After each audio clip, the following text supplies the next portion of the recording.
गुरु महाराज यही कहते थे, हमारे अंदर में इतना योग बल है कि जो भी मैं मुर्दा को जिंदा कर सकता हूं, इतना योग बल है। लेकिन कोई आएगा, अगर हमने योग बल से जिंदा कर ही दिया तो क्या होगा? वो चला जाएगा यहां से, दूसरे दिन दूसरा मुर्दा आ जाएगा, तीसरे दिन तीसरा मुर्दा आ जाएगा, और हल्ला हो जाएगा कि मैं ही 10 मुर्दा को जिंदा करता है, तो मेरा ये कुप्पा घाट मुर्दा का ही स्थान हो जाएगा।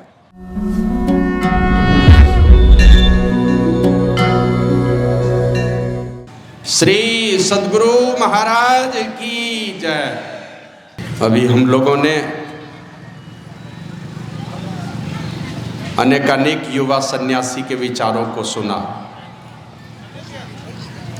सब जवान सन्यासी अच्छे बोलने वाले हैं, अच्छे वक्ता हैं, सब लोग कुछ न कुछ अध्ययन करते हैं, बढ़िया बोलना चाहते हैं, लेकिन ऐसा है कि छोटे महात्माओं को समय कम मिलता है, इसलिए बोल नहीं पाते।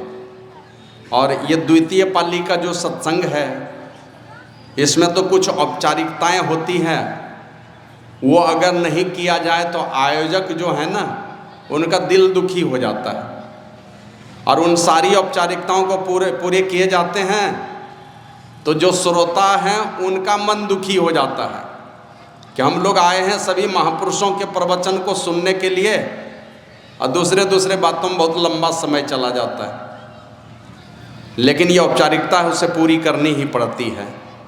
शेष जो समय बचे हैं उसमें जो कुछ भी हमने सीखा है, महापुरुषों की सेवा करके, शास्त्रों का अध्ययन करके, साधु संतों की सेवा करके, और मेरे व्यक्तिगत जीवन में भी कुछ कटु मधु अनुभव हैं, क्योंकि आप सब लोग जानते हैं मैं पहले सरकारी नौकरी में था, 22 वर्षों तक हमने सरकारी नौकरी की और 2009 में छोड़ दिया नौकरी करना।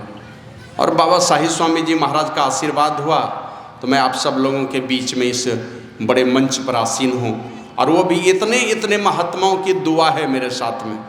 जो भी महापुरुष देख रहे मंच पर आसीन है ना, सब उम्र में लगभग सब लोग छोटे ही हैं, और जब मौका लगा था मुझे लगता था कि कोई दिव्य ज्ञान का पिपासु बन करके जो अपना घर द्वार माँ बाप सब कुछ छोड़ करके गुरु महाराज की चरण शरण में आया है, निश्चित रूप से ये माने बहुत शक्तिशाली लोग हैं, इनकी दुआ हो तो कुछ भी असंभव है। तो इसलिए अधिकांश महात्मा, संचालक को नाम याद नहीं रहता है, मुझे लगता है अधिकांश महात्मा को इसलिए मैं जानता हूँ कि बहुत पहले से, मुझे लगता है कि 1983-84 ईस्वी से, जिस समय मैट्रिक पास किया था 1982 ईस्वी में, उसके बाद से ही मैं सत्संग से जुड़ा। तो बहुत दुआ है साधु महात्माओं की, क्योंकि बार बार इन्हीं लोगों के बीच में जीने का सौभाग्य मिला है।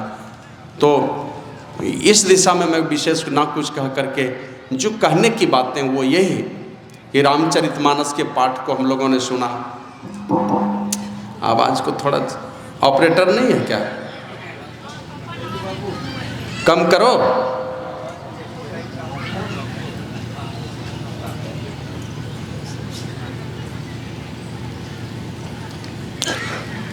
रामचरितमानस के प्रसंग को हम लोगों ने पढ़ा है। वाल्मीकि मुनि के पास पहुंचे हैं कौन?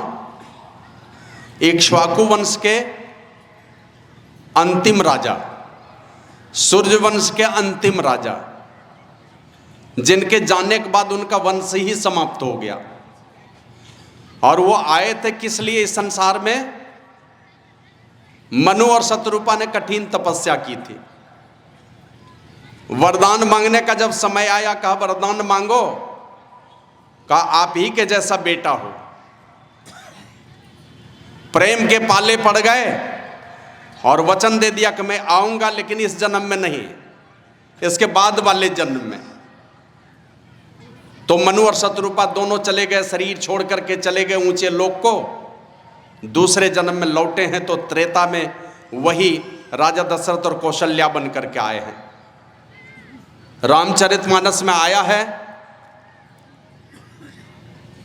भगत हेतु भगवान प्रभु राम धरेउ तनु भूप, किए चरित पावन परम प्राकृत नर रूप। साधारण आदमी जैसा व्यवहार किया। आए कौन? तो भगत हेतु भगवान प्रभु, प्रभु जी आए, परमात्मा आए संसार में।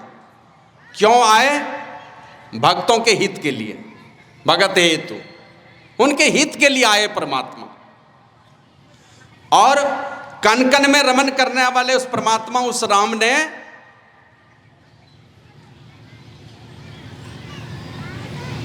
तनुभूप, राजा का शरीर, आदमी का शरीर धर करके इस संसार में आ गए और किए चरित पावन परम। कैसा चरित किए? परम पावन, उससे और पावन हो ही नहीं सकता। भगवान श्री राम इस संसार में आए और जैसा जैसा चरित्र का उन्होंने निर्वहन किया, आज तक उस चरित्र का निर्वहन करने वाले केवल वही और केवल वही हुए, उसके बाद दूसरे कोई नहीं हुए। और वो आए हैं, राज तिलक होने वाला है, अनायास ही वनवास हो गया। क्यों हुआ? तो लोग कहते हैं माता कैकेयी ने ऐसा करवा दिया, लेकिन थोड़ा अगर विचार करेंगे तो पता चलेगा,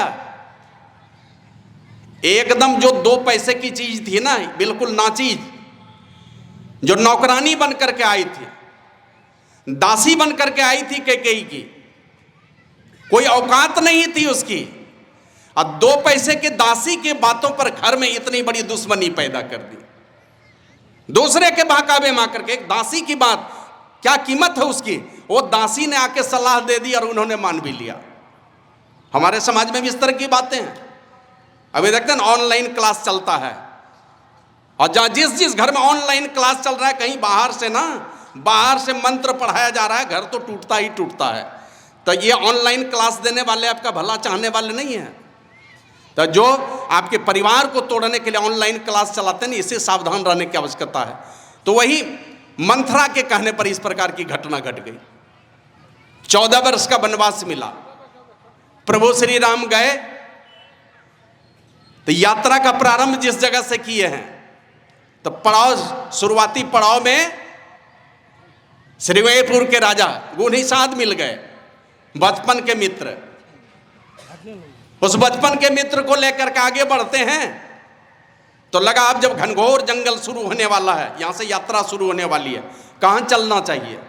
तो यात्रा शुरू करने के पहले वो पहुंचते हैं भगवान श्री राम भारद्वाज ऋषि के आश्रम में, प्रयागराज पहुंचते हैं।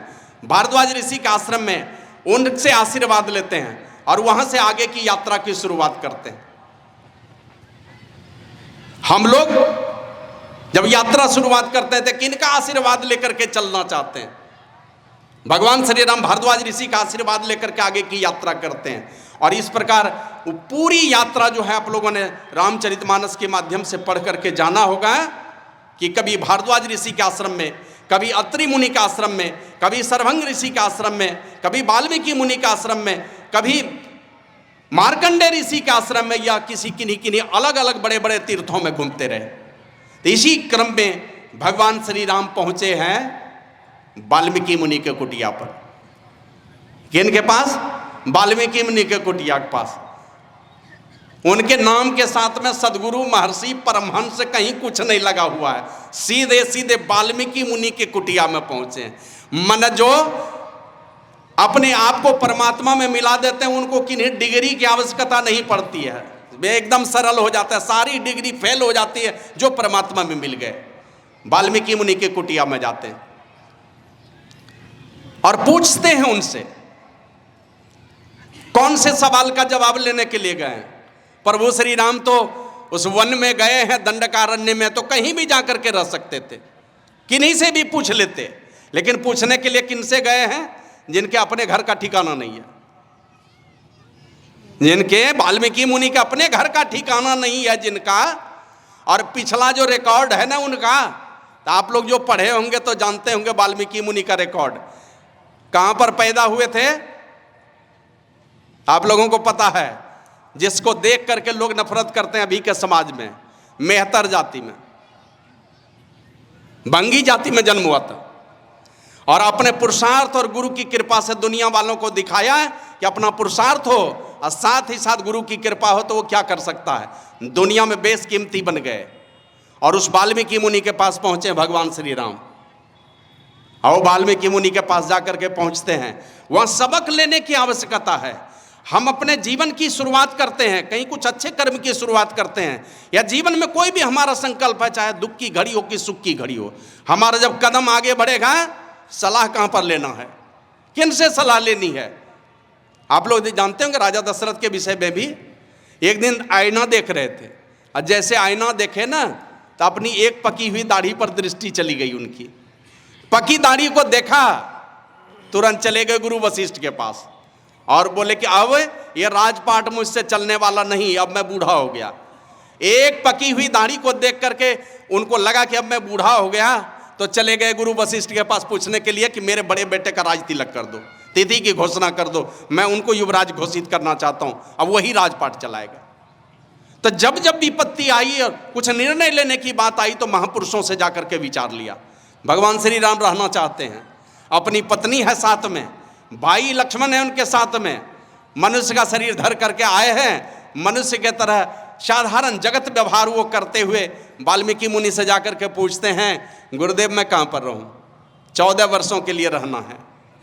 और वो तो ऐसी ऐसी बातों की चर्चा करने लगे। वो तो कहते हैं, राम स्वरूप तुम्हार वचन अगोचर बुद्धि पर, अविगत अकथ अपार, नेति नेति नित निगम का। सवेरे हम लोग चर्चा कर रहे थे ना, बाबा कबीर कहते हैं, दृष्टि न दिशय मुष्टि न आवे। इन आंखों से वो परमात्मा नहीं दिखलाई पड़ने वाले, अब मुट्ठी में भी पकड़ में आने वाले वो परमात्मा नहीं है।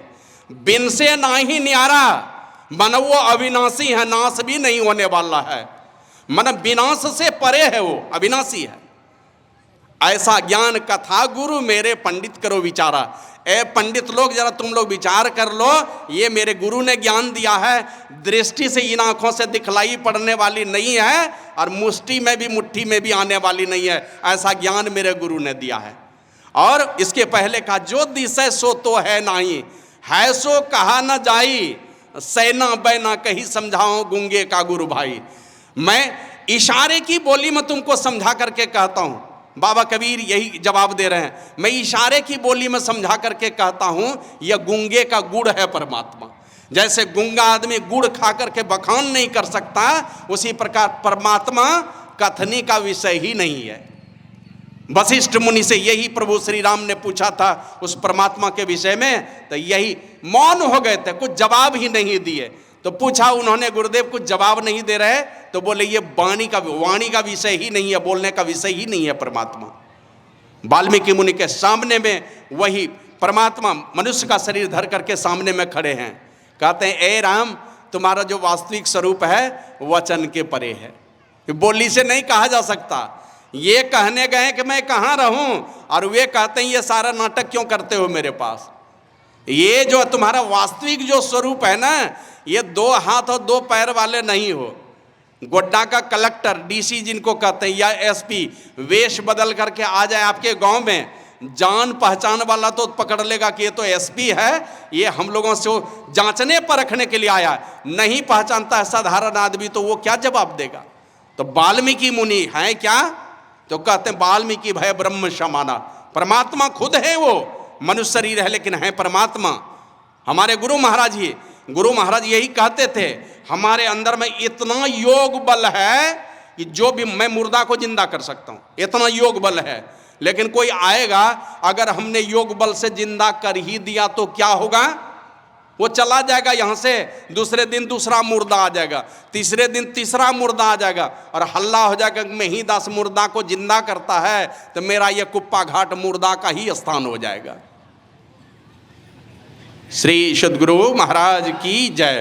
तो भगवान श्री राम कहते हैं, ए राम, तुम्हारा जो वास्तविक स्वरूप है वो वचन के परे है, इंद्रियों के पकड़ में आने वाला नहीं है, अपार है, पार नहीं पाया जा सकता। और नेति नेति निद्रिगम का तुम्हारा जो वास्तविक स्वरूप है उसका अंत नहीं है, अंत नहीं है, कहा ही नहीं जा सकता उसके विषय में। फिर भी कहते हैं, हे राम, तुम जो आए हो का नर तन धरे उ संत सुर का जा। ए राम, तुमने तो ये मनुष्य का शरीर संतों को सुख देने के लिए और देवताओं का काम करने के लिए ये मनुष्य का शरीर धारण कर लिए हो, और साधारण राजा के तरह तुम खेल तमाशा दिखा रहे लोगों को। जथा अनेकन वेश धरी नृत्य करई नट कोई, सोई सोई सोई भाव दिखावई आपुन होई न सोई। का जिस प्रकार बहुरूपिया बहुत तरह का वेश बना बना करके दुनिया वालों को दिखाता है, उसी प्रकार हे राम तुम तो संतों को सुख देने के लिए और देवताओं का काम करने के लिए साधारण मनुष्य का शरीर धरे हो, राजा का शरीर धरे हो और साधारण नर लीला तुम कर रहे हो। चिदानंदमय देह तुम्हारी विगत विकार जान अधिकारी। ए राम तुमको तो वही जान सकता है। ऐसे कहते हैं जग पेखन तुम देखनी हारे, वेदी हरि शंभु नचावनी हारी, ते उन जाने बरम तुम्हारा। माने तुम में इतनी शक्ति है, ब्रह्मा विष्णु महेश भी तुम्हारे भाव के इशारे पर नाचते हैं, वे भी नाचने वाले हैं। तुम तो खाली यहां तमाशा करने के लिए आए हो और तुमको वे त्रिदेव भी नहीं जानते हैं, ब्रह्मा विष्णु महेश भी तुम्हारे वास्तविक स्वरूप को नहीं जानते हैं। क्योंकि जानेगा कौन उस परमात्मा के वास्तविक स्वरूप को? कहते हैं तुम्हारी ही कृपा तुम ही रघुनंदन, जानई भगत भगत उर चंदन। हे भक्तों के हृदय के चंदन रघुनंदन श्री राम जी, जिन पर आपकी कृपा हो जाती है, आप जिनको जना देते हैं, सोई जानई जेहु देहि जेहि देहु जनाई, जानत तुम ही हो जाई। जिस पर तुम कृपा करते हो वही तुमको जान पाता है, और जो जान लेता है फिर तुम में और उनमें कोई भेद ही नहीं रह जाता।